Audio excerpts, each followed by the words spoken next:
Welcome back to True Story with John Gibson. Today we got two really special guests, Diego Sanchez and Joshua Fabia. Both of these guys have accomplished amazing things, have wonderful stories to tell. I reached out months ago to reach out because I was a fan of both and inspired by their work and their message. And so much has transpired in the weeks since, obviously, even more so in the past few days. So I'm incredibly humbled and honored that they chose to come on this show and this platform to just share a little of their message. And, with that, I just wanted to kind of give the floor to them and just say, first and foremost, Diego, Joshua, how are you both doing? How are you? We'll start there. We're doing all right, man. I was training for the retirement fight. I was ready to fight. I was pumped. I did everything I could, and I was very excited to close the last chapter on the UFC book and just end the career in a high point. I was ready for Cowboy Cerrone. Sure. I was excited, and now it's fight week, and I'm out of the fight, and I don't get that closure that I wanted, but I'm okay.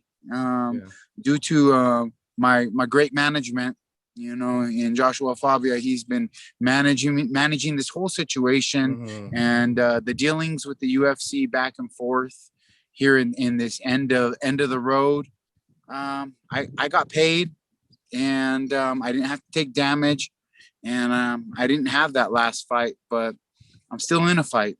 I'm in a fight right now with the MMA media community. We're clearing our name. We're fighting to clear our name. We're fighting for just all the other fighters out there who don't have the voice to speak. And I'll let Joshua add on that. It seems like now, beyond just trying to bring some awareness to the health of athletes and the governing bodies of which should be protecting athletes, not only from the sport, but from themselves. I guess now we got to bring attention to endorsed, sponsored bigotry. Now, interesting enough, it is fight week and they had all the things to talk about. And I watched poor Cowboy try to defer and stay out, and yet they keep asking and plugging and poking, and clearly the language and the things that he said he has heard before. And I don't know what kind of human being thinks it's cute and funny to say those type of things on press conferences when people are being exploited for violence, and he's one of them. Sure. This is just sad. Sad. It was particularly disturbing, those comments. I mean, they certainly were not in any way warranted or relevant to, like you said, to your point, to fight week. There's so many other things we could have been focusing on for those athletes. So that was this very strange sort of thing to have been said, of course. Well, and a big issue with me is, what does anyone's sexuality have anything to do with them as a person, let alone an athlete in this space? For sure. So it doesn't matter. What is this even trying to do here? And it is 2021. I don't know what little corner of the woods you live in, but you're a fake cowboy. You sacrifice sacred animals. I mean, we live in New Mexico, man. This dude's over here making jerky out of white buffalo. I mean, this is as much blasphemy as you can get. But, that's the type of endorsed people, and the way that they allow him to shoot himself in the foot, and the UFC gets to go, no, those aren't our opinions, but we're the ones perpetuating it on the internet, right? Sure. Yeah, from the start, there has been some meddling in between Cowboy and the UFC, because me and Cowboy never really had no problems. To be honest, we both had something in common in feeling that we were mistreated under the guidance and supervision of Jackson Wink. We both left that team. So we had something in common where we were almost allies in a weird way against Jackson's. Like, yeah, I was like, yeah, you were right, Cowboy. When you left, you were right. And it ended on that. And then when we signed the fight, and this was the only name that they would give me, they put pressure on him to. I've never seen Cowboy coming out with interviews saying, I'm gonna be malicious and now I'm gonna break his bones and just basically saying all this garbage that was fed to him when it's not even him. It's not even his character speaking these words out of his mouth. And he doesn't hate me. He doesn't have all these bad things to say about me. It's been a fabricated beef. And Cowboy on his fight week, he's going in with Alex Morano, and he's got a young killer to think about, and he's gonna be throwing low blows under the belt, saying that I got tapped in a sexual way by Joshua. First of all, let me clarify this. Me and Joshua are not sexual. We are not homosexuals. We are brothers. Sure. But now to state that there is nothing wrong with that. Right. And that's nobody's business. Right. And to think that because you're hetero conventional, that you can judge some other people that they live differently. Right. I'm not about that. Diego is not about that. No. And if you want to make us have to go fight for these people that are not able to fight for themselves, and you want to attack people in an arena, in a space where they don't have a platform, well, yeah, man, we will represent them. No problem. And I have friends. I have homosexual gay friends, men and women, who are very, very offended, offended by these comments and feel that it's too much. And there should be punishment for it. If you're a multi-billion-dollar organization, and Cowboys had problems with this in the past, as it's been noted 2 times that he's made gay comments about Daniel Cormier and the Anderson Silva fight. It's happened several times, and now this. But let's use some factual information, guys. If he left Jackson's 2 years ago, and Cowboy was so upset, man, we live in the same fucking town. Like, what kind of bullshit is this? You want to come loud and proud right now? What are you doing, man? We were just at your coach's gym training for the Jake Matthews fight. I put Yee's wrist in place. Like, don't treat me like I'm a jerk, man. Like, your own people know. What are you doing? What are you saying? I don't really get it. I can just see that on the outside, this is a person who also is telling everybody he needs his head to heal. Why is nobody saying, oh, go save him? Oh, stop the fight. Stop the fight. Guys, pump the brakes, Dana. Pump the brakes. Cowboy just admitted on camera. But on top of that, these words of saying he's going to maliciously, violently hurt Diego. Yeah. This is exactly what the exact fucking words the Nevada State Commission said right after that camera goes off. And they're like, Diego, you're not trying to maliciously hurt Chiesa, are you? You're a sportsman, right? You're not going to hurt him, right? Come on, man. How come Cowboy can publicly say that? Right. Yet Diego can't? Like, this is just ridiculous. It for sure is that, from a marketing perspective, it feels as though there's certain people that get way more lenient than others, and we've seen some kind of hypocrisy there before, in similar situations. And for sure, and it doesn't, it's hard to qualify who, it's just crazy, No, there is for sure. There has always been favoritism within the company. I myself was never one of the favorites. My entire career, I've been thrown to the wolves. It's like they've been trying to get rid of me the whole time. And somehow by the magic of the grace of God, I've been surviving, and I survived so long that at the end of my career, I'm getting guys 13 years younger, 5 inches Yeah. taller, like every single opponent. In my whole Right. career, I never had this type of discrepancy in sizes and Right. and age. As far as getting a fair matchup, it was hard, man. It was really hard to get. We had to fight tooth and nail. Joshua we had to basically kidnap Sean Shelby and take him to the office and talk with him in person. It was a struggle over the course of the last 2 years, and we only got 2 meetings, and we had to make ourselves available in Vegas on week. It was a nightmare. It really was. And at this point of the career, what you did achieve in spite of that is very important, though, because, and I think it's important that the narrative also be shared that, like, what you did with, to your point, in the Mickey Gall fight with these younger opponents together is very impressive, you know, and these are things that shouldn't have been ignored. And to your point, you had these young guys thrown at you, and, you know, and it's a shame that, somebody that is so well respected from a fan perspective in this sport. From a fan, and I even believe, not that I can speak for fighters, but I think every fighter loves you. You're a fighter's fighter. Everybody wants to support you.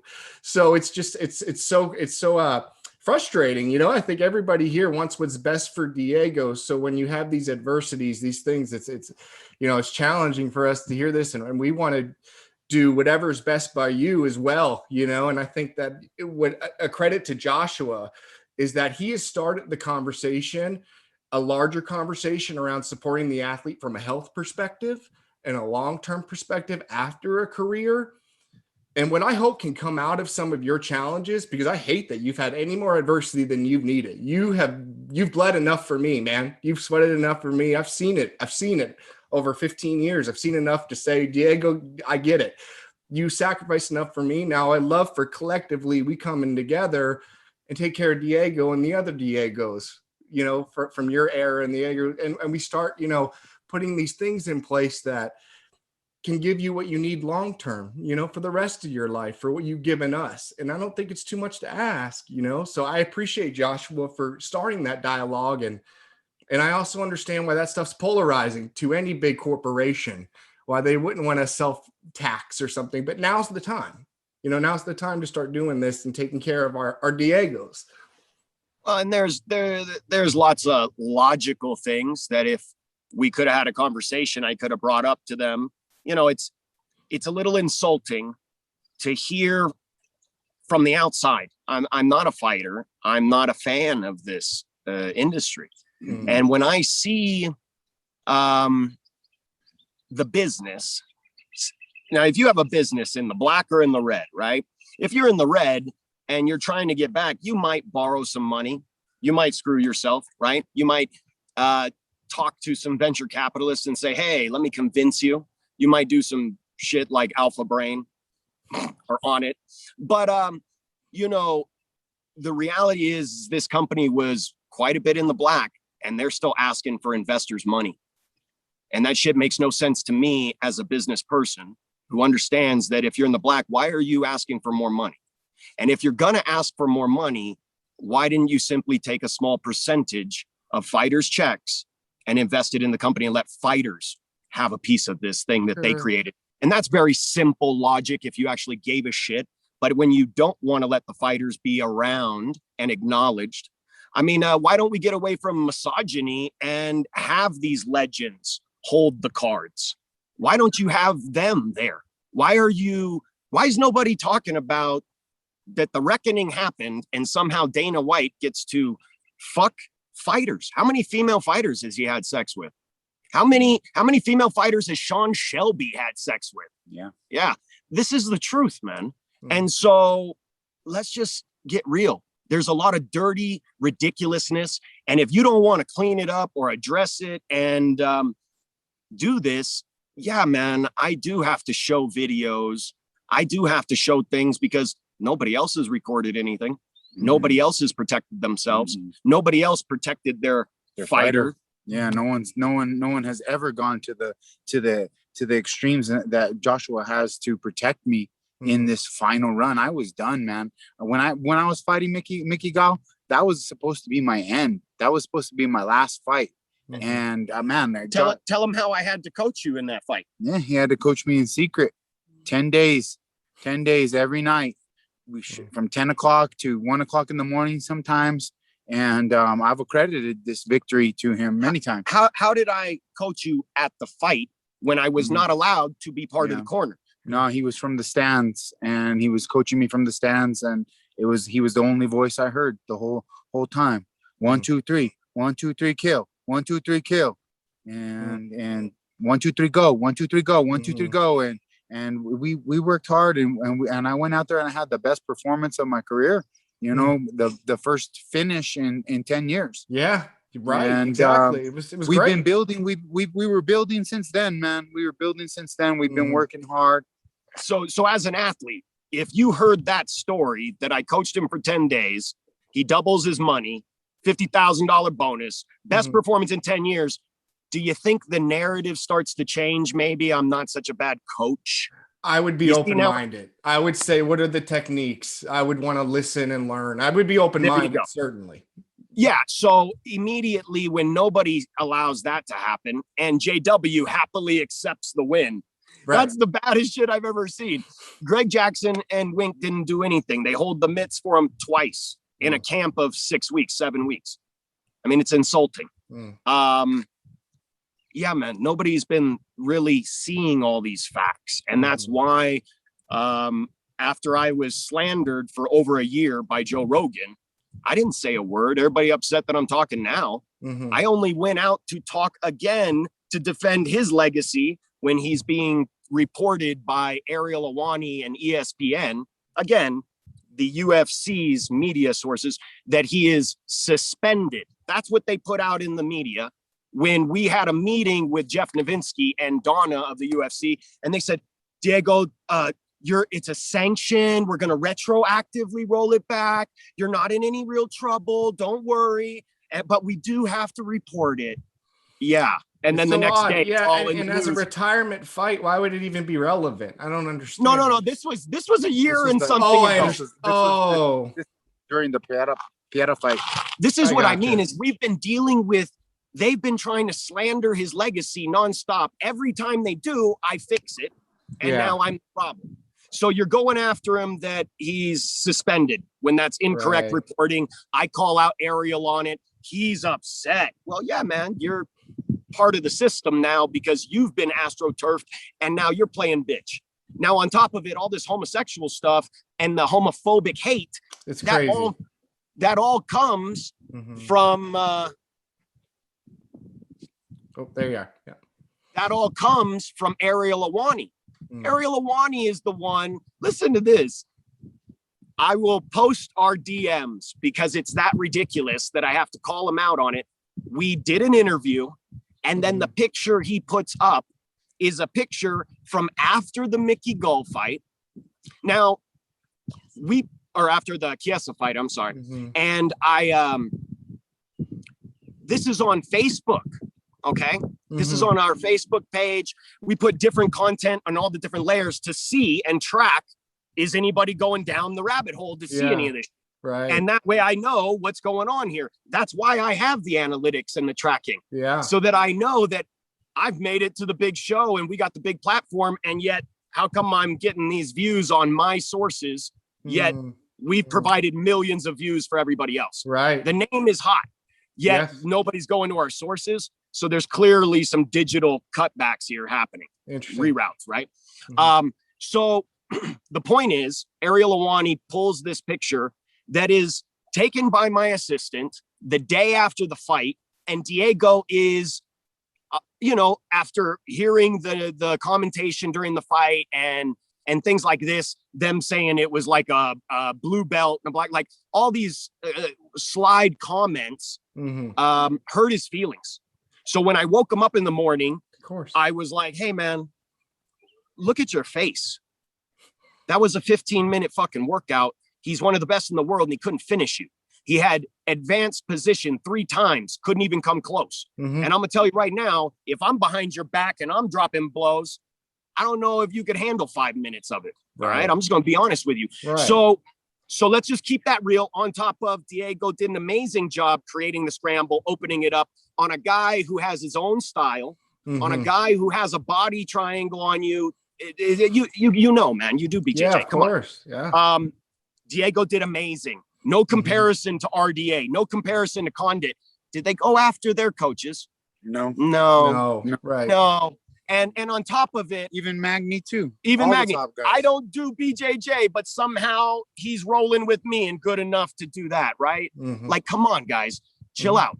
So you hurt his feelings. I'm saying, look at your face. My assistant takes a picture. He cheers up. He cheers up because, you know, it is just a workout. His face is fine. Right. Now they take this picture as I just go from our, you know, the sistered rooms, one room to the other. I woke him up. You know, he's in his underwear. Yeah. He fights in his fucking underwear, guys. I mean, you like it when it's We've seen it. Yeah. Man, And I'm sitting there with their UFC, the UFC underwear. right. I got the kit pants on. All right. The same shit you wear. The same shit you weigh in. Okay.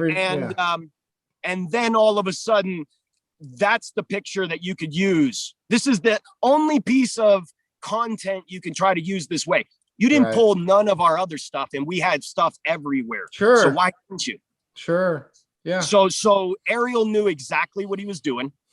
And yeah, man, that's why I called him a motherfucker, because he is. And anybody willing to do that to Diego, you don't know me. Okay, whatever. But you wouldn't go out of your way in my world to go do that to me. You're doing it to him.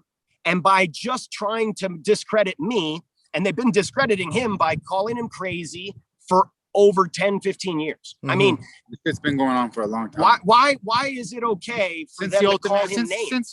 Since the Ultimate Fighter, to be honest with you, it all started on the Ultimate Fighter. I've been called the crazy guy since then. Well, let's go back to the Ultimate Fighter. This is a show that thinks it's cute to pee on a guy's bed and put that out and make this guy who clearly could want to Columbine some people, man. His life has never been the same. And UFC and Spike TV just fucking laugh into the bank. What the hell are you doing, man? In a anti-bully culture?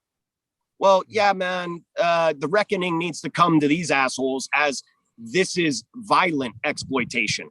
And now they got a new fan base that they've groomed to only like it when Diego bleeds. If he don't bleed, they don't like it. If somebody doesn't go to a hospital, they don't like it. And I'm a real athlete, man. Real athletes need to compete again, right? And that means that you can't go into this thing and break your own foot and win, and then you're out, right? So these guys are injuring themselves to win and lose. So it's a lose-lose situation. I'm not really a fan of them not trying to up the actual level of skill, but versus up the level of violent actions, right? And this is what has become so frustrating for me on the outside, someone who tries to be open-minded and objective, because every word, everything you just said is exactly what a manager or a coach would want for his client if they were a good manager or coach. They would want them, excuse me, to take the least amount of damage as possible. They would want them to have the longest career as possible, and they would want to make the most money. And they would want to be framed in a way that's maybe, you know, not super crazy, or maybe not in a bigoted way against, let's say, homosexuals or something. Everything you're saying to me is reasonable. So it's so frustrating to me, you know, that sometimes what I think what you say and what is put out there is manipulated, I think. And it doesn't seem, because what you said it's totally rational. And one more other point that Diego said, and then I'll give you the floor back, is that, of course, he, you know, in a real fight, not in a cage where it's a blood show for my sake as a fan, you don't want to get hit. And the winner of the fight is the one you're going to slip and you're going to dodge, and then you're going to get in control of positions. That's the winner. The guy who's on top at the end wins. So everything you said makes sense to me. And just because it's not what we're used to seeing, stand in the middle and rock 'em sock 'em, doesn't mean it's wrong, you know? So again, yeah, I want people to kind of maybe take a moment to hear what you're saying and try to absorb it, I think. Well, and let me just put this out there too. That moment with Matt Serra, because a lot of people don't understand. Yeah, please address that. Yeah, that was interesting. Well, Diego, why don't you tell the story since Sure. you were also there? Well, the real truth of the story is not the edited video that Jen recorded like a little bitch with his phone like this. Like, oh, like I'm gonna record you right here again. Like, the real truth of it is I had been forced by UFC to go into the Matt Serra's podcast and do that. It was part of my media. It was part of my media week. They forced me to do it. And in this interview with Serra, he's asking me questions, and I'm clarifying. All I'm doing is I'm clarifying the story, how I met Joshua, how I came to believe in Joshua and his system, his training, his martial arts skills, all of it. And Matt Serra just won't say his name, won't acknowledge it, and so I knew Joshua was a little hurt about that. So when we were in Abu Dhabi, I walked up to the juice bar and I hear, "Hey!" and it's Serra, and they're calling me over to the table. I'm like, "Oh, okay, I'm gonna go say hi." And they're just paying respects. "Oh, we love you, we love you, we love you." And so I was like, "Okay, cool," Went back to the table and I was like, "Hey, Josh, Matt Serra's over there." And Josh, without a flinch, just got up, walked straight to the table, Sure. and confronted him face to face, man to man, walked to his table. And Matt Serra, he sat down like a little bitch. He didn't even get up to talk. And the video's out there, him saying that he tried to punk Fabia. The metadata says Matt Serra punks Joshua Fabia. That's the title of the video. Oh, wow. And they have to release it. Yeah, it wasn't the truth. Let's just get back to some facts. This is this ain't a chow hall, but at least there's probably 30 UFC people there seeing this go down, at least. All right. And you tell me, if I'm so crazy and I'm insulting you so much, how come your 6-foot black former fighter friend and coach didn't stand up? He just keeps filming. Sure. If I was so insulting and coming at you so crazy, how come security didn't come up? Right. I mean, let's just use the facts, man. And now let's now talk about these fake ass security people too, because this is a joke. So these are supposed to be the best fighters in the world, right? And Dana wants to blame Sean Shelby because he let little heathen push this guy and it hurt this guy, right? I didn't see Dana stop that other guy, push that other guy the other day. You didn't do shit. And because the truth is, it's just an act. Your old security is not going to stop 3-4 prime athletes. Sure. Let's just stop that illusion that these guys are real and there's really something going on.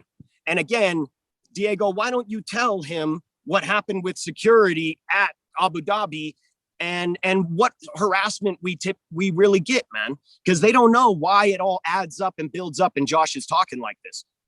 We're in Abu Dhabi and everybody's released from quarantine except us. Yeah, everybody's released from quarantine. They were basically just letting us stay in quarantine longer than we needed to, while they just like forgot about us or didn't feel like they wanted to inform us. But we're looking out the window and we're seeing all the fighters out there walking around. They're released from quarantine, and that we all did the testing at the same time. So we're like, what the fuck? Are we positive or what? Like, what's going on? They're not telling us shit. And we don't have a number to call. We don't got nothing. We're just locked up in the room like prisoners. So finally we're like, hey man, we got to go find out what the fuck is going on. And our 2 days of quarantine are up. Let's go find somebody, talk to them, get some answers. Right. And as we walked down to do that, security, they had no problem coming up to us. And one of the head security, an older man from Australia, he got kind of rough on me with his tone. He was talking down on me like I was a little child that was in trouble, and I wasn't gonna have it. I straight up told him to his face, I was it ain't going down like that, homeboy. Like, you better watch your tone. You don't talk to me like that. And the shit got real serious because he had about 2 security guards there. I had Stephan Bonner and Josh at my side. And what happened? Eventually, guy comes running back 2 hours later, finds us, and has the warmest apology from his heart, and including that the only reason why I was acting like that was because Dana had just reamed me. Dana was reaming me for this, reaming me for that. And I was a little hot because Dana was getting on me about everything. And that's the truth of the situation. Yeah, man. So like we're getting fucked with left and right. USADA this, that, the other, and everybody's acting like it's just this. Like, are you kidding me? They've been trying to push Diego out and create some scandalous, embarrassing thing that they could blame me for the past 2 years. Nonstop. This is the most ridiculous thing I've ever seen. And all in all, it's just because one guy came in without any benefit coming from the UFC, meaning I'm not in the feeder system. Right. I don't want any more fighters. This ain't my game. Josh didn't care about the TV time. Like Josh wasn't like, oh, I get to be on the camera. Oh, I get to get mic'd up. Oh, I get to get my UFC Reebok fight kit. I get to get the little sandals. Like, no, this is the mentality of all those other coaches. They're like, oh, I'm getting certified by UFC. I've got my Roman Legion. I got my kit. I got my bag. Like, this is the truth. The irony is that what everyone would lead you to believe is the exact opposite.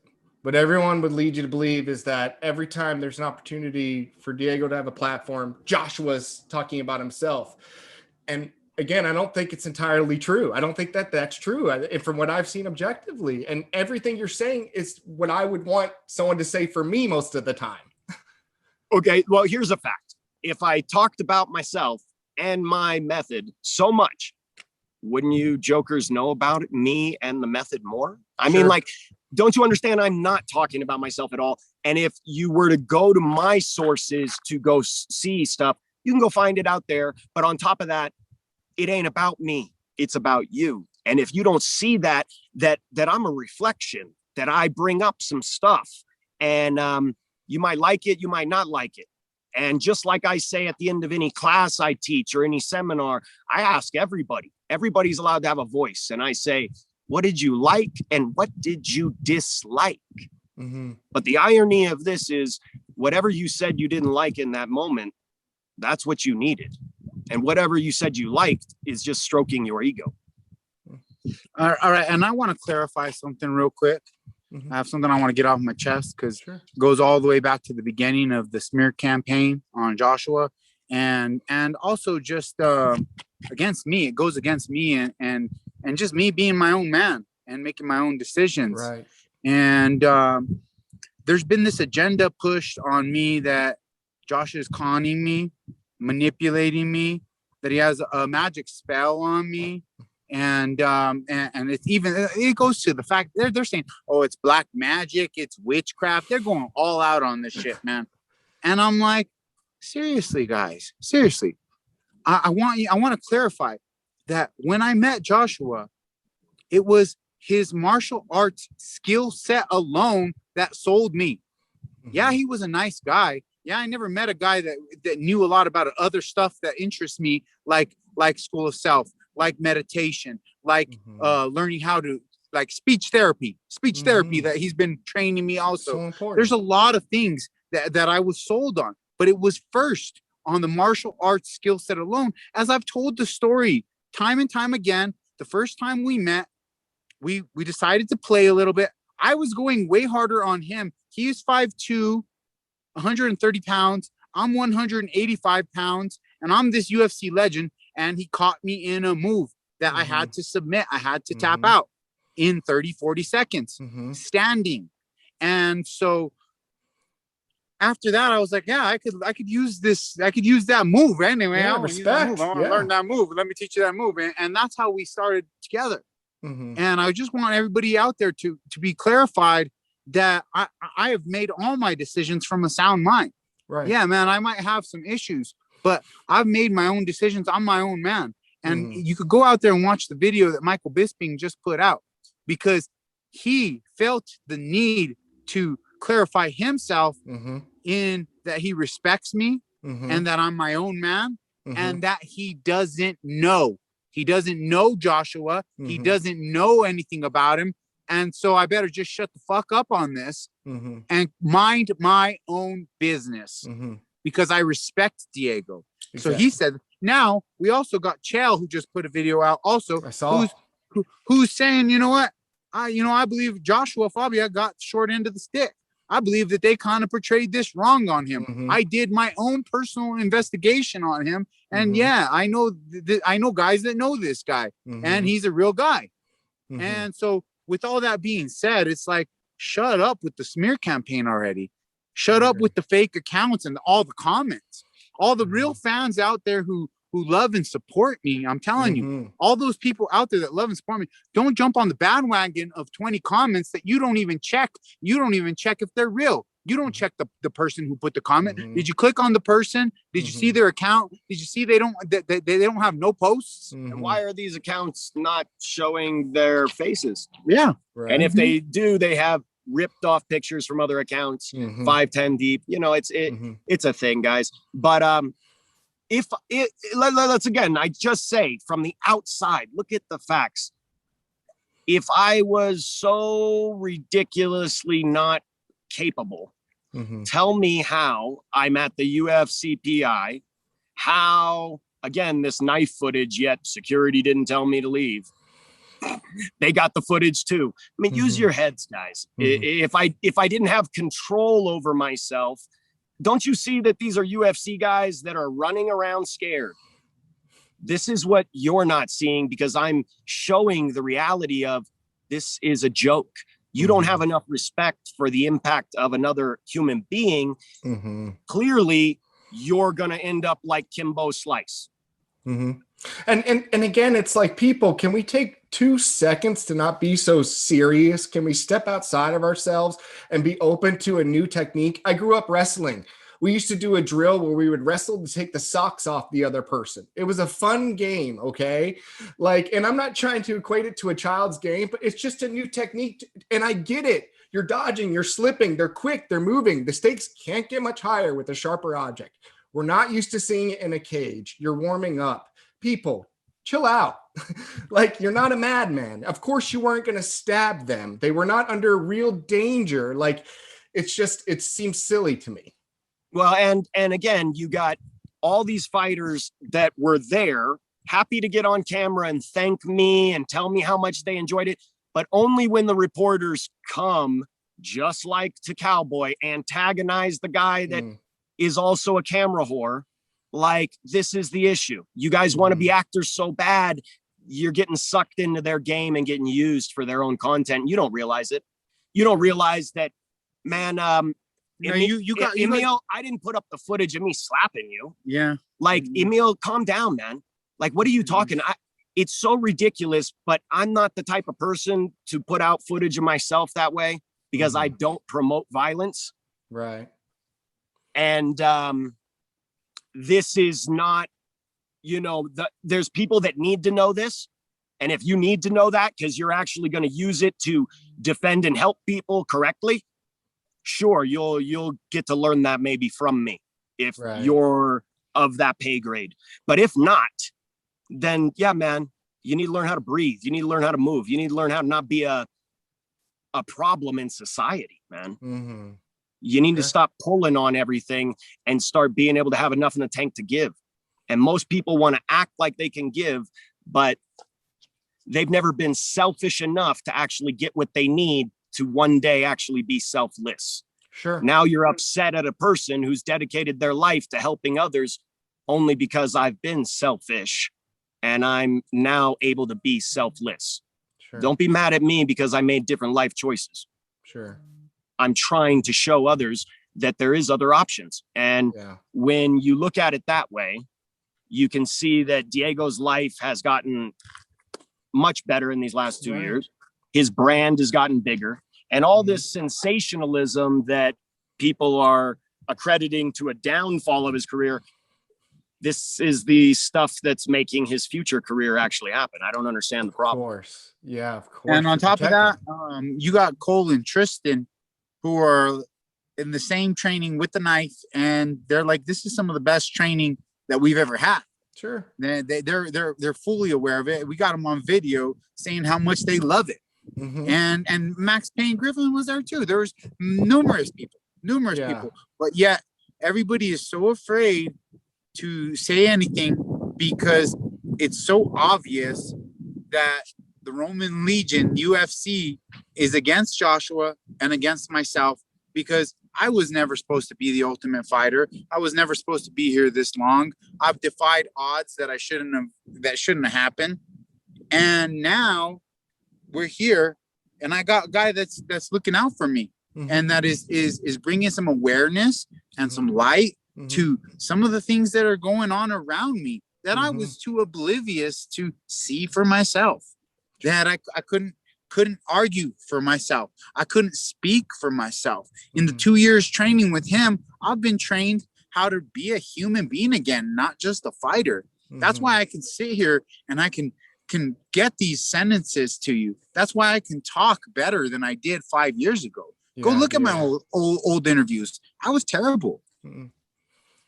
And, Diego's got an acting role, a starring role. He's got huge other ventures going on. He's a partner in School of Self. So all this shitting on School of Self is just shitting on his future, where I'm the one that's provided him with training that he actually could be of service to help people, not hurt people for a living. Exactly. I gave him a job. The UFC didn't want to give him a job. And tell him about how that went down 2 years ago. When we finally got a meeting with Sean Shelby, tell him.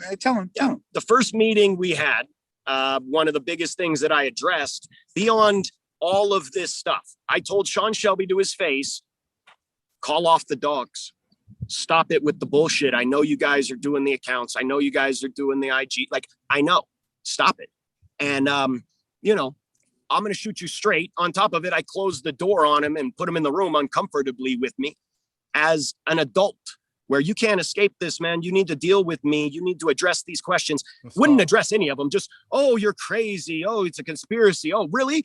Batshit nut crazy? This was Sean Shelby a year ago. That's why I know Dana didn't even probably say it. And talking shit about other fighters, talking shit about Damian Maia, talking shit about Mickey Gall, talking shit about Gagey, talking shit about everyone. And this is what Sean Shelby does to spin you off of whatever subject you're talking to him about. He's like, hey, I'm gonna give you some dirt.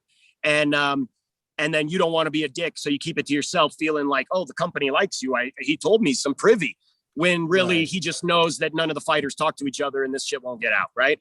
So I confront Sean about all this. I confront him about the negative commentating, all this stuff. I mean, even if you look at the body shaming of him now, Diego was 15% body fat in the beginning of his career. Like, what are we talking about here? Yeah, he looks great. What are we talking about here? Yeah. So stop it. Stop it. He's 39 years old. I'm 39 years old. Yeah. Stop it. Everybody stop it. So, but back to the facts is, I address that, hey, Diego wants a job at the end of this thing. Right. You getting him to sign for 5 more fights. On top of it, you never sent me a copy of the contract. You bamboozled Diego, and just like this shit of telling him he needs to sign it now, he did that, and that's how he got screwed on this last contract. Don't you think it's interesting? The guy made more money on the Mickey Gall fight than he made on this so-called, hey, I'm going to give you some fucking severance. That ain't severance, man. That's complying to a bout agreement. That's why it's specifically the money to the bout agreement, due to me making sure Diego was 100% compliant. Right. Let's clarify something else. There's no way that any fighter can be cut on their retirement fight. Yeah. That is their retirement. They're not getting cut. Right. And on top of that, I got paid full money for my fight. Right. So that is not being cut. I retired and was released on my own. I wanted to be released from the UFC. I was not cut. And if I could tell you the truth, I really, really do wish they would have just let me go in 2019 when they snaked me into a reprimanded contract that they didn't send to my manager. And it was some shiesty gangster shit on the phone. You got to do it today. Sent me 5 different things that I had to sign. I had to sign these things or I was going to lose my hometown fight. And that's how they got me with the hometown fight. Sure. With Pieta, with no other option of fighter, except for when they dangled the five fight contract. Yeah. They're dangling this Australian guy that just you know, what do they call that? A step in. The step in guy. You know what I mean? Yeah. And it's like Diego's all excited, and then all of a sudden you sign and it's Pieta only, and like, wait a minute, nobody want to fight this guy. I can't find enough footage on him. Oh, but it's okay, he's doing fucking backflips on people. That's not potentially dangerous. That's not crazy. No, Diego saying he wants to hurt people is like, this is what I mean. And on top of that, I had in 2019 in this time, well, the first time in my whole career that I finished the actual UFC contract that I got on the Ultimate Fighter. So that's a 15-year contract. Oh my gosh. Wow. Yeah, no. I finally finished it without re-signing 5 more fights. And I had brought another contract to the table. And that contract was a lot better than what I have now, what they brought to me. And I was ready. I was ready to go. And I had a better deal. And I should have, if I wouldn't have got tricked into signing that shit, I would have left UFC in 2019. And the bullshit of them saying, hey, I'm going to give you a contract. They're not legally responsible to fulfill any form of this contract. You should be able to wipe your ass with this, but you're within extortion that you need them as they're the only show in town, right? All of a sudden, it's your only security. Yeah. So they're like, hey, I'll give you 5 fights, but they'll cut you in 1. They'll cut you in 2. Like, it has no guarantee. Diego, tell the audience and the people around the world the original dangled 6-figure contract. Oh yeah. Yeah. The whole thing from the beginning of the Ultimate Fighter, I think everybody should know it was just a bunch of bullshit. The whole 6-figure deal, that was a scam. Wow. I think I think I came in at like shit. It was like 8 and 8, maybe 8 and 8, 8,000 to show, 8,000 to win. And the 6 figures was a 9-fight contract. And if you won all 9 fights, went on a streak, and you won all 9 fights, then it added up to 6 figures. Wow. And then you got your 100,000, right? Yeah. 100,000 for 100,000 for 9 wins. So this is the exploiting of athletes coming from wrestling, where you're used to a bracket. Sure.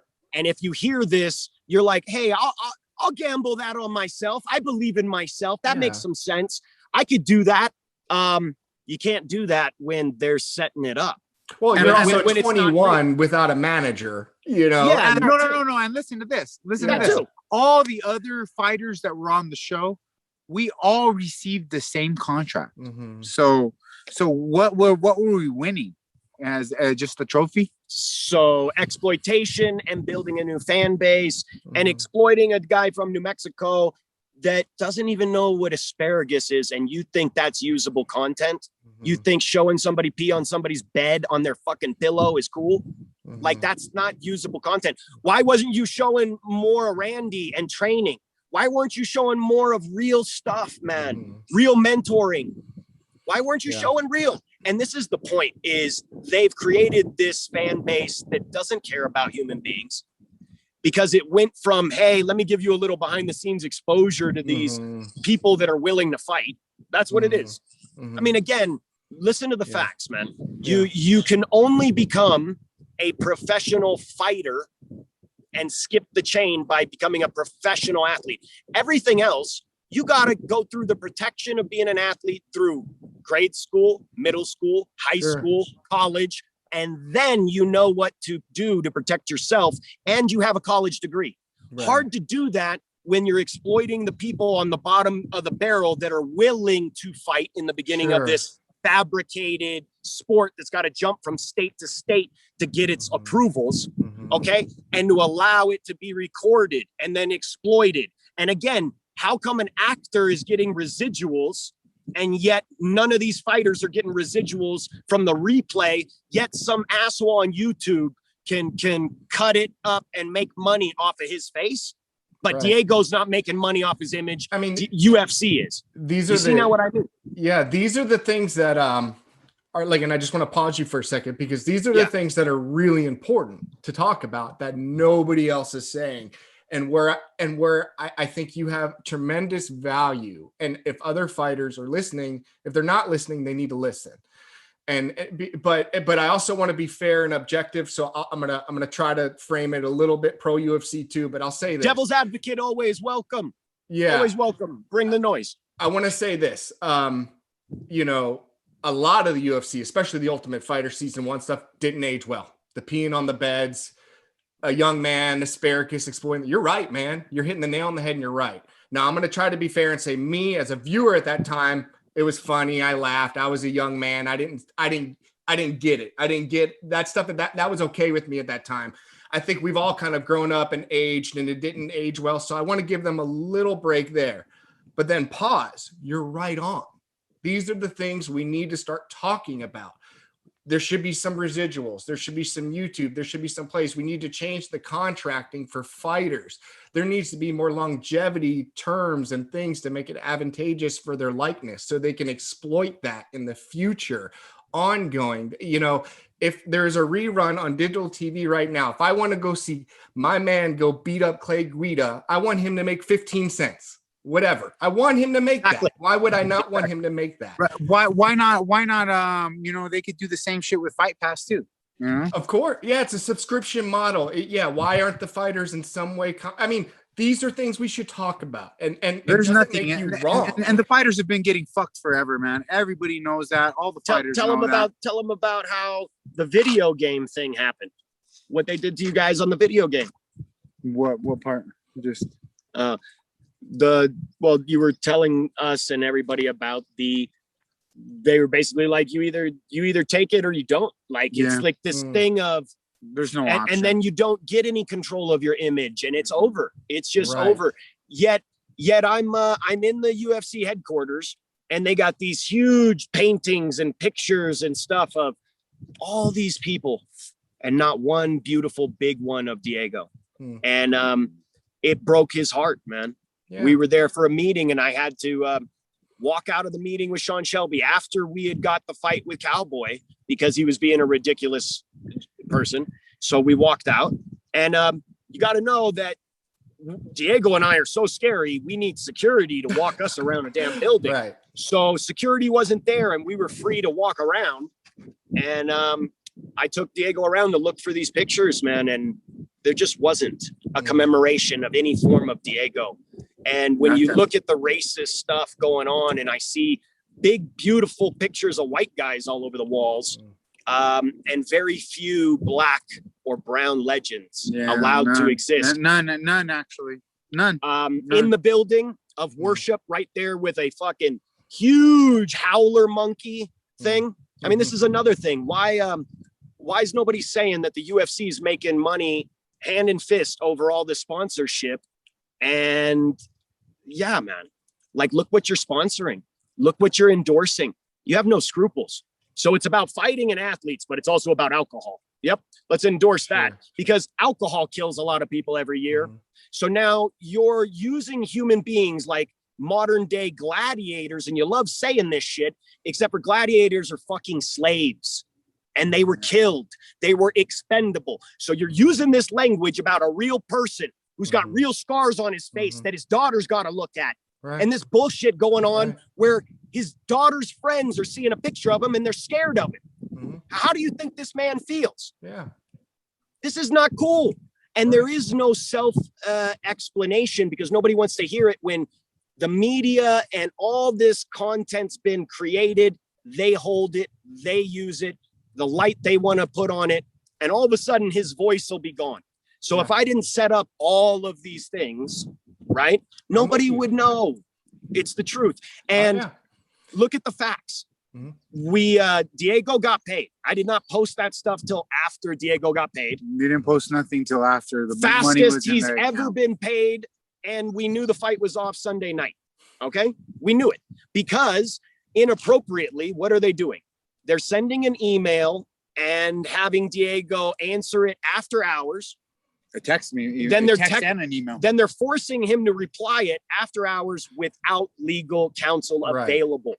And on the weekend, 100%. this is the plan. This is how he always does me. Sean Shelby's always calling at 8:00 at night and if you don't answer, oh, I tried. This is the bullshit. My hands are clean. So inappropriate behavior. We already know what was going on. If I didn't put out that information, nobody would even be curious to listen to anything anymore. And they already slandered us already.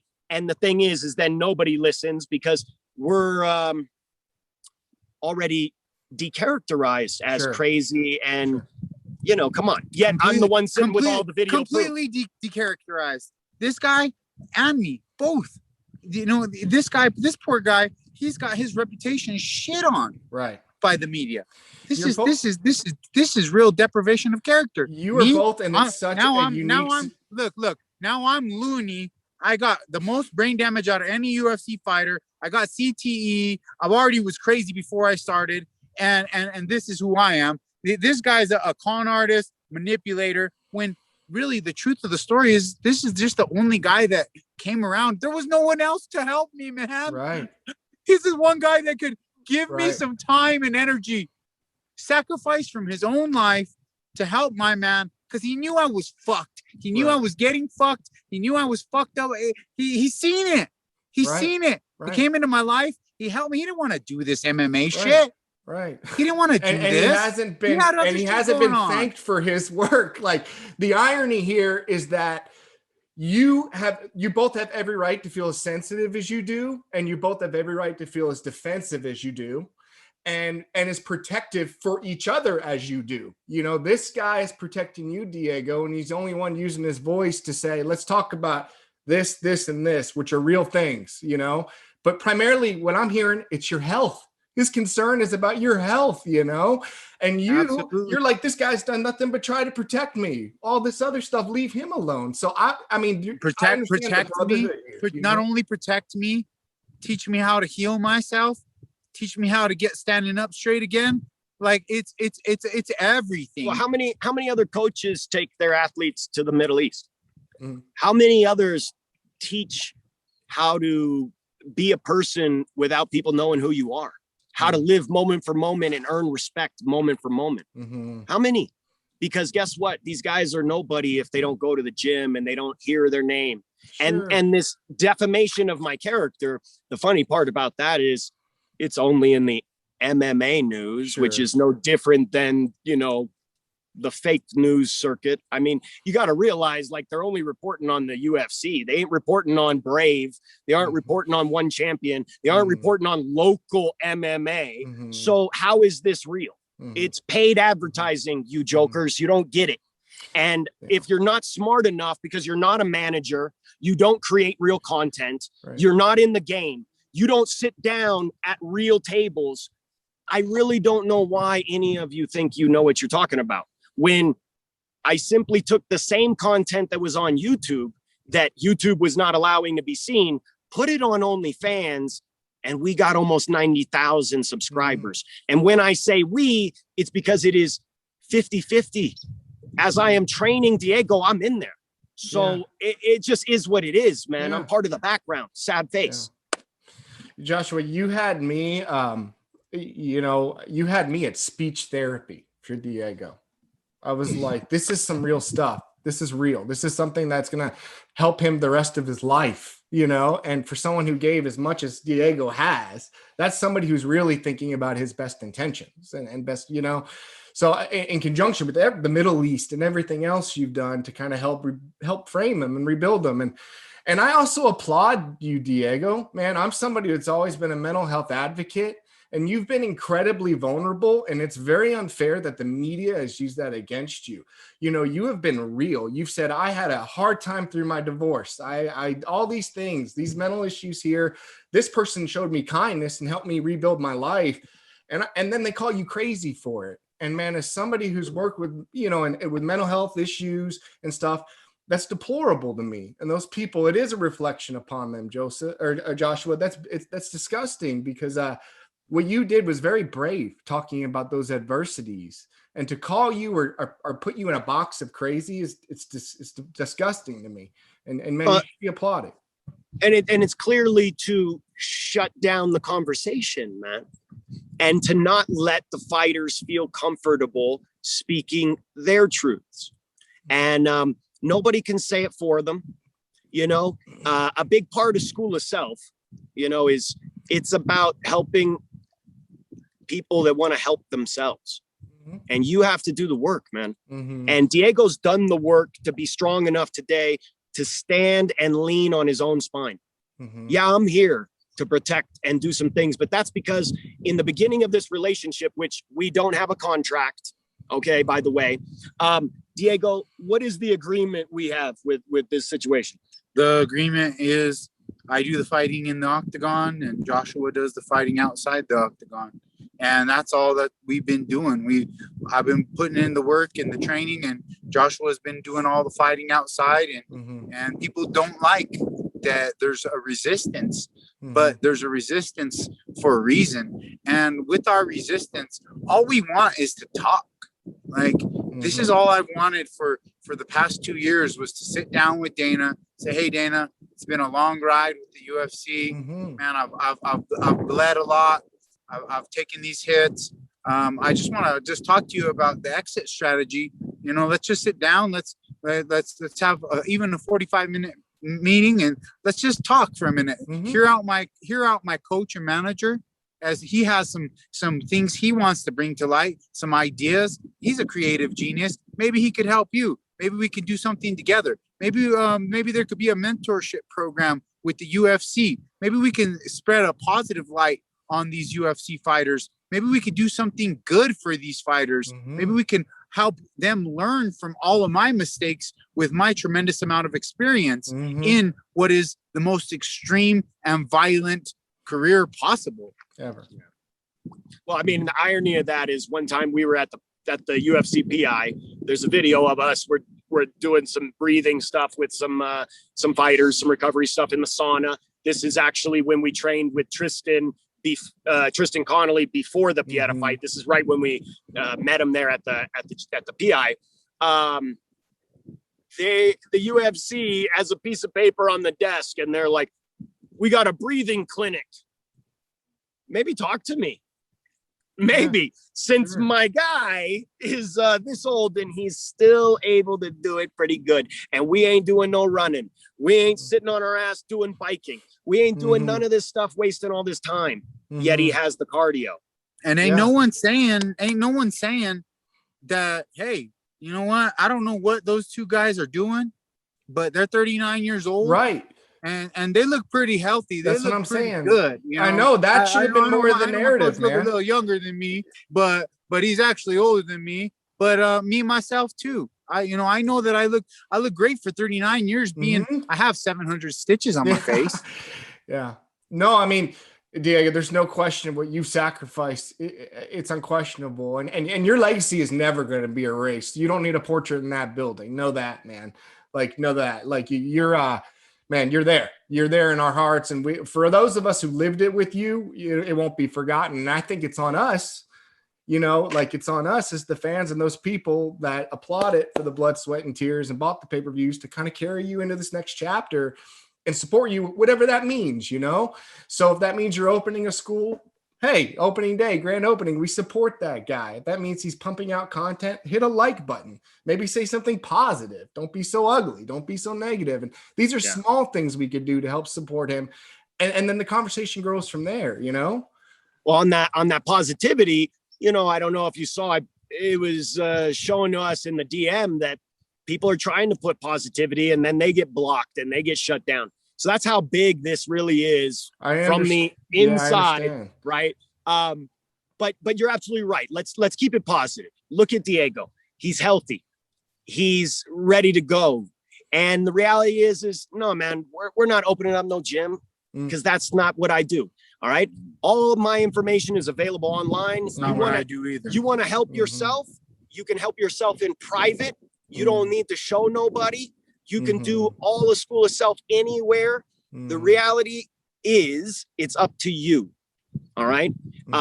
We are going to be doing some seminars and things like that. Obviously, if you're not going to be on the blacklisting of us, contact us, man. We ain't scared. We'll show up. But there's that. We have boxing promotions. Diego's got a partnership with Teresa Tapia, and there is the Tapia Sanchez promotions, which Frank Mir is fighting on, and Mickey Rourke is fighting on July 31st. Wow. We're doing big things, regardless of anybody trying to act like we're not. Yeah, man, we're still doing things. We have a seminar in Maryland, May 29th. Diego has an exhibition grappling BJJ match, making other people's dreams come true, rolling around with a 16-year-old boy that actually knows this man's legacy. Huge opportunity for that kid. What an awesome opportunity. Wow. And that's the type of stuff we're offering to the future.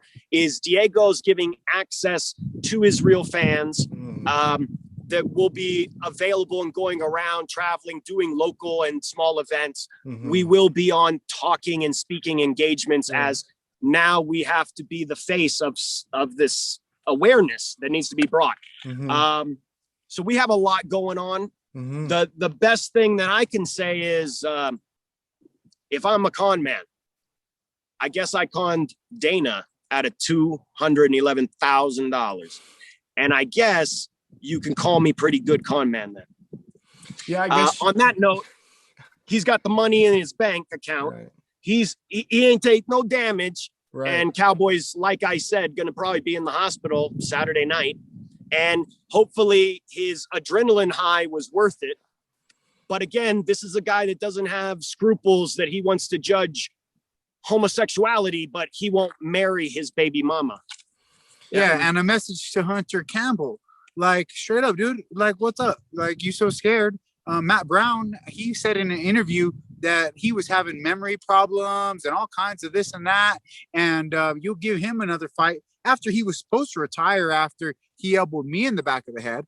And on top of that, Hunter, what's up with Cowboy? He gets to say how his head needs to heal in the pre-fight conference. Like, his head needs to heal. Whoa, well, maybe you need to have him sign some shit, sign his rights away. Like, well, and maybe he doesn't know how to fucking train. That he's going through camp and he's like, hey, I'm sparring real hard, and for some reason my head hurts. And your coaches and none of your friends and your training partner, who's obviously kicking you in the fucking head, isn't saying, hey, buddy, you need to get out of the way. And you want to talk about head movement? How about move your legs, cowboy?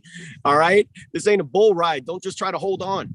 And it's sad, man. It's sad and it's sad that Hunter Campbell, the UFC's lawyer, can't even introduce himself, say his fucking name, be a professional. Yeah, that's weird. That's why I have such an attitude from the beginning. And I'm laughing because this is like the 19th time they've tried in the past 6 weeks to stop this fight and get me to say something stupid. And they got Spencer here traumatized. Yeah, man, I'm laughing at you guys are just nonstop. I got to laugh at how ridiculous it is. You think it's an evil laugh? I'm laughing because Spencer and Diego are fucking crying.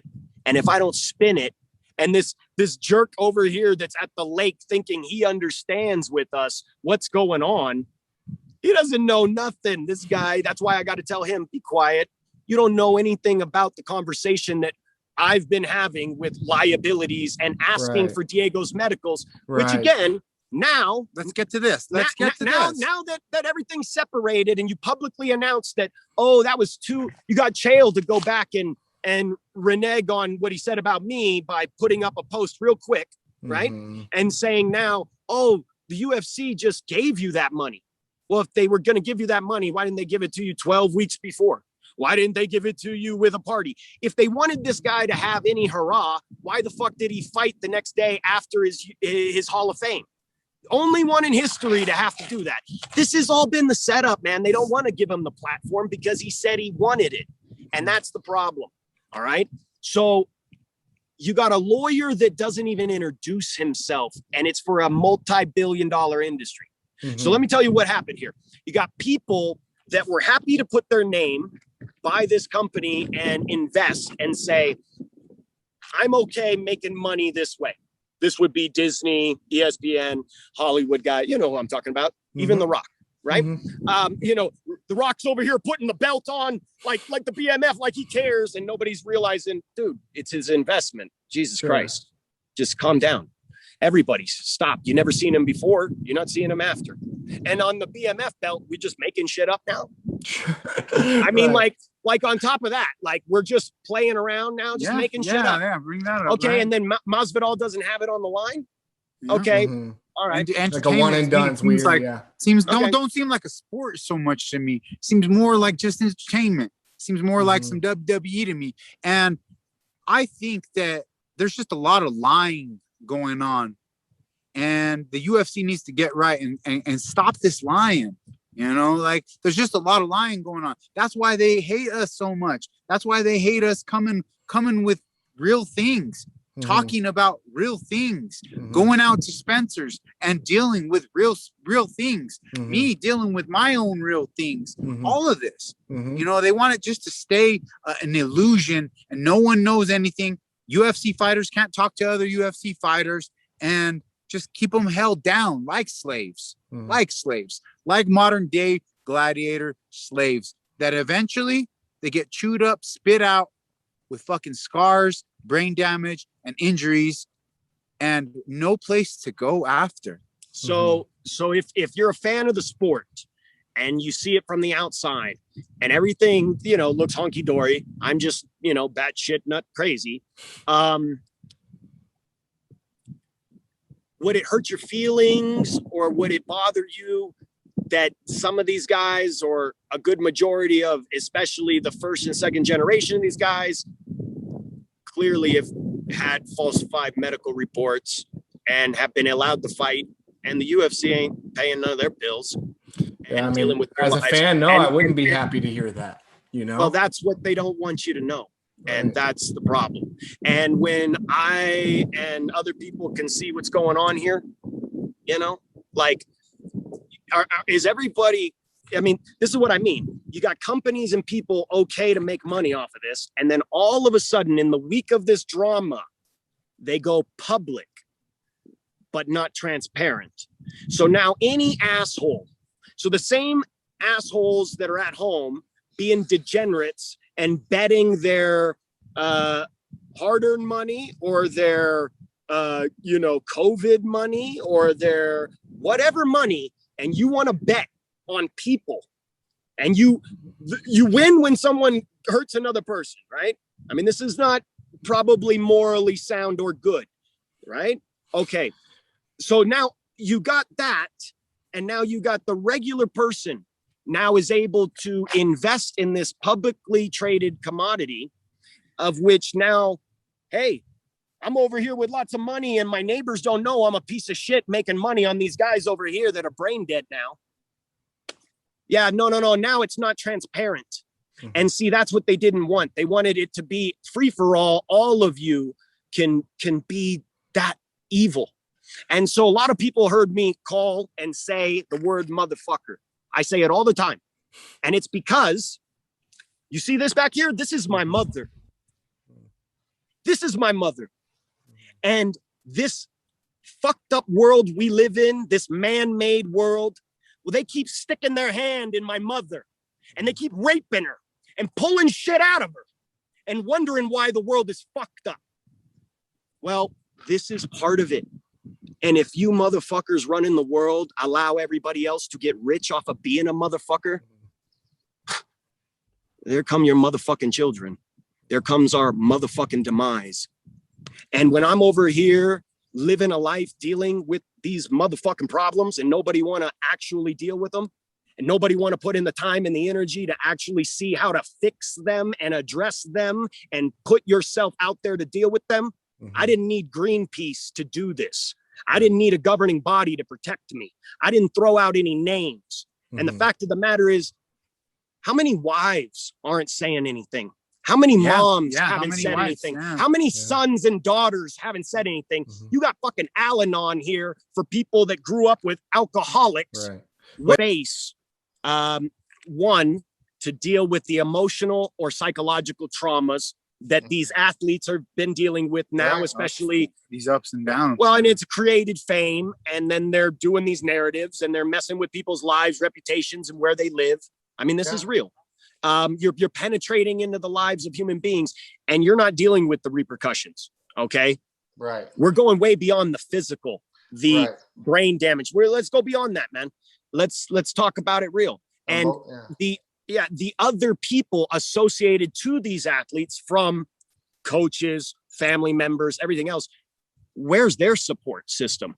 Because they've all sacrificed something, and now they got to look at the guy or the woman with scars on their face, and they endorsed it themselves too, and they're dealing with some weird feelings. Yeah. And I know because I'm running into this world, seeing it, and I'm like, you guys knew that this was going to happen. How come none of you said anything?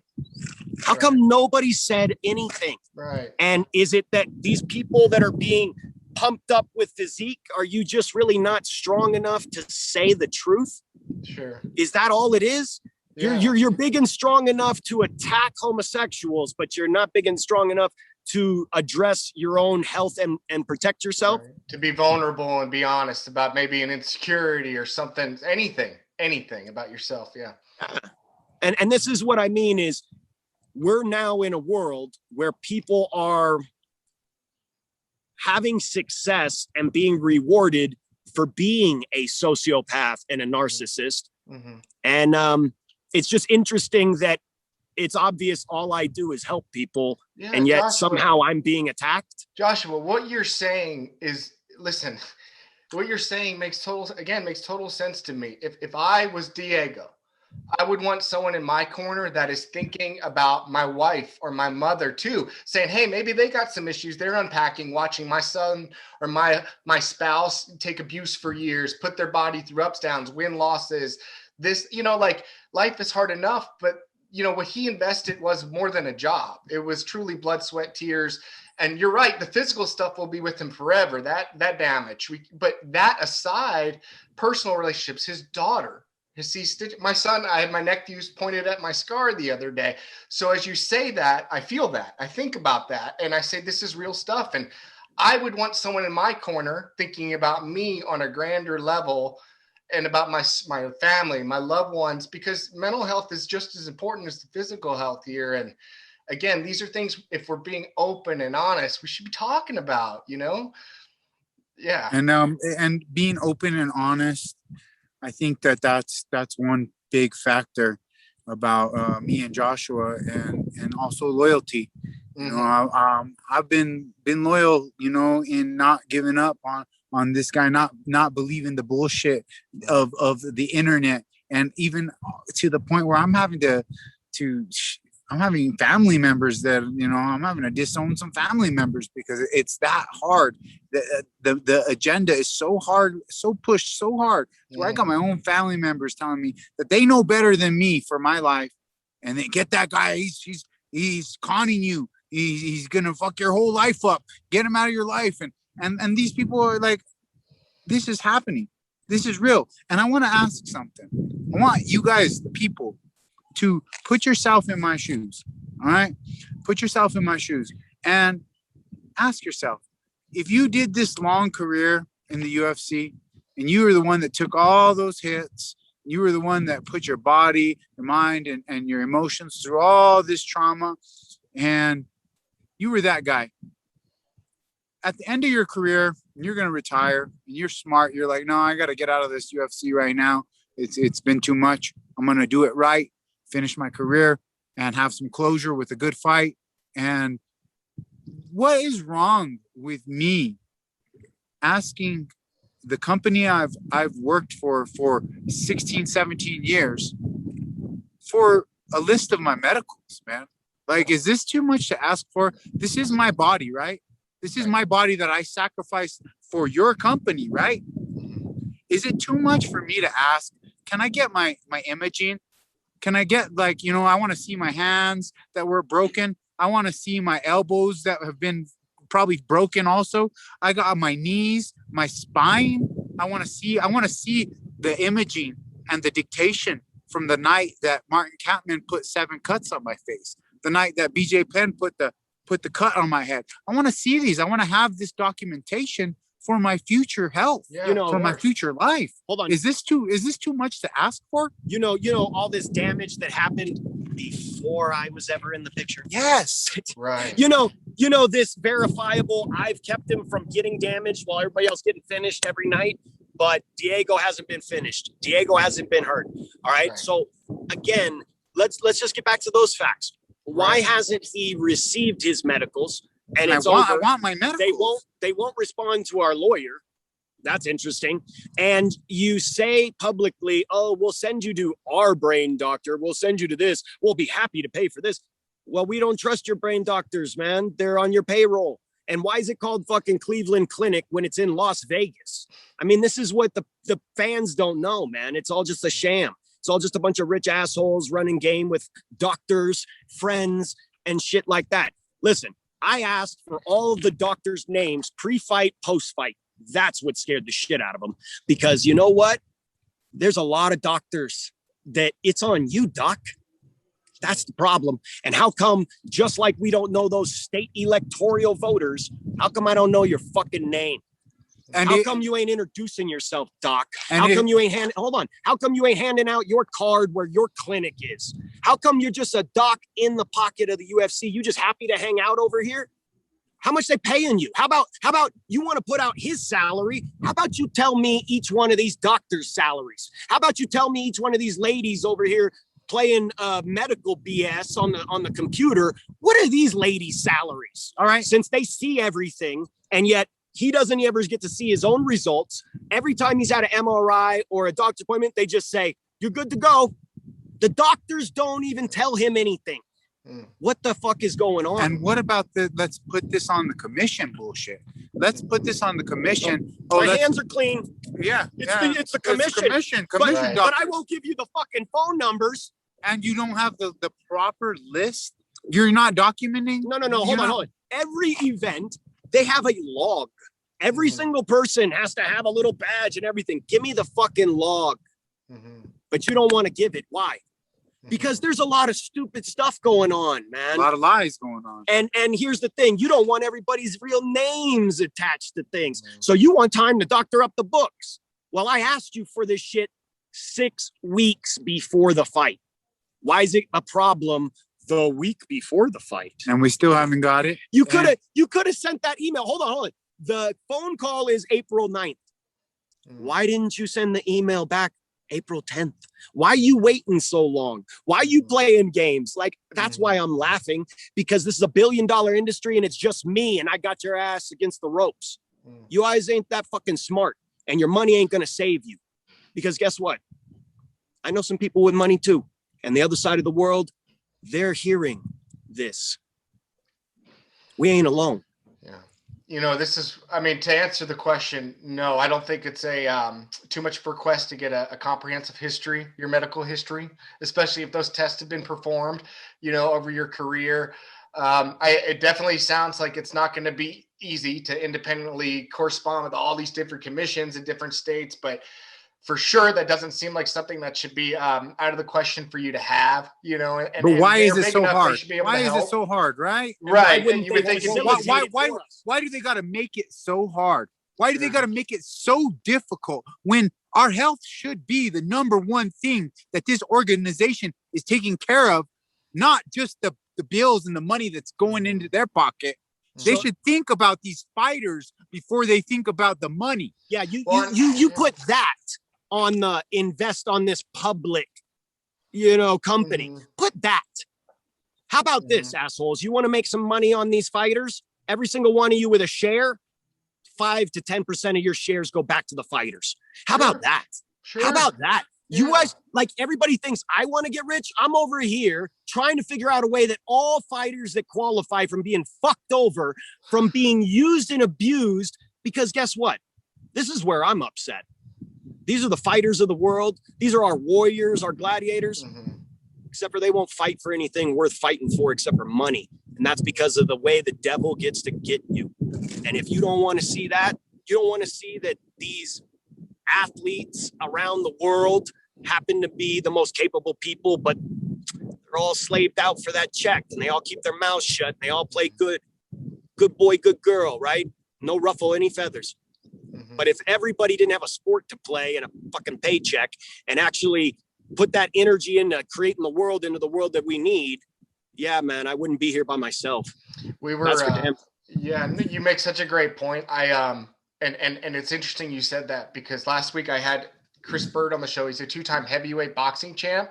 And he made that exact point. He said, you're never going to meet more people like fighters, the toughest humans in the world, that could be taken advantage of, like kind of manipulated. Like, and they're the most powerful, capable people, but because of a paycheck or because of the, because of the environment they're in, they have no control. They don't have the ability. It's crazy that conflict, right? It's amazing. Yeah. Well, and it just imagine you're the muscle, but you're the ones with your hands tied. I mean, it's a joke, man. It's ridiculous. And now at this point of the evolution of this made up sport, because it is not a sport. Sports protect athletes even from themselves. Sure. And the fact of the matter is there is no protection. These low level medicals, Diego passed him with flying colors. So why aren't you sending him his old shit? Because his old shit said something. You understand?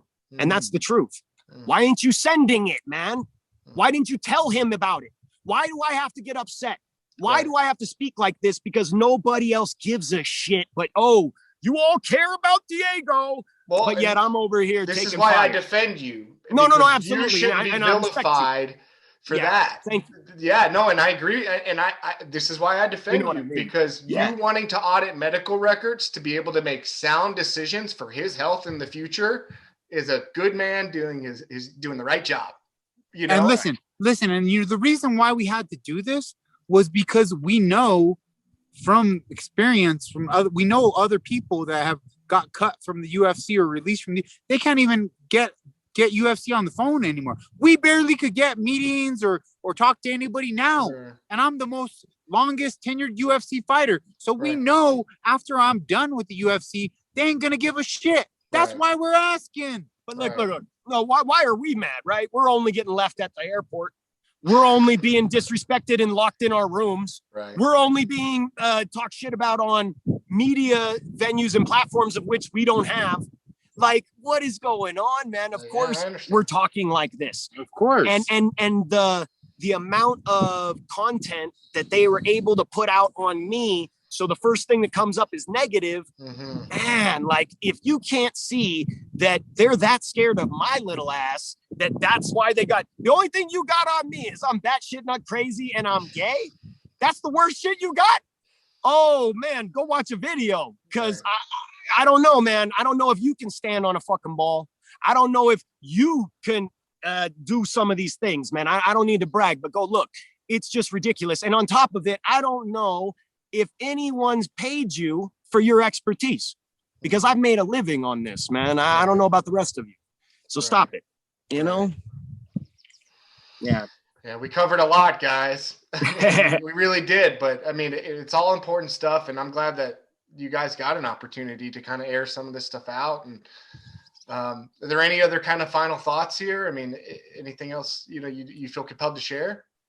Right.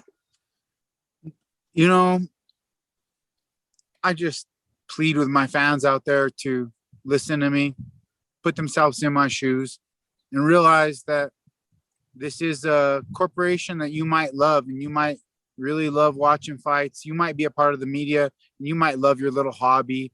You guys, it might give you something to do, and you might feel like you're a part of it, but you don't know the truth about this. You don't know the hard truths, the painful truths of this sport and industry. And me being the guy who's did it the longest, never left the UFC. I did the whole career in the UFC. I know a lot more than you guys. And I've been able to experience and be aware of a lot more things that were going on.